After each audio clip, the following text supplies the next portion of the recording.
How to add WhatsApp group link in TikTok bio. Hey everyone, welcome back to our channel. In this video, I will guide you on how you can add a WhatsApp group link in TikTok bio, so make sure to watch the video till the very end. If you would like to add a WhatsApp group link in TikTok bio, all you have to do is open up the TikTok application here.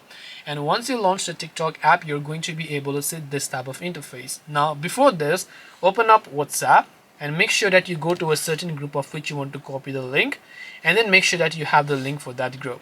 Once you make sure that you have the link, just come to your TikTok profile page and then tap on edit profile, go to bio and make sure to paste the link in your bio, and then tap the save option to save the changes. The only problem is that there are two things here.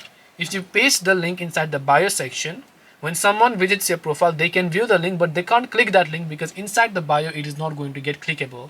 But if you paste the link inside the website section, which you will find here, but you will only unlock that option if you have over 1000 followers. So if you paste the link of that, then in that case it is going to get clickable, but for that you need over 1000 followers. Or you can go to socials, but currently inside social we don't have WhatsApp as an option. So hope this video helped you. If you have got any questions, feel free to also leave them down below. Thank you for watching till the end, and see you soon in the next video.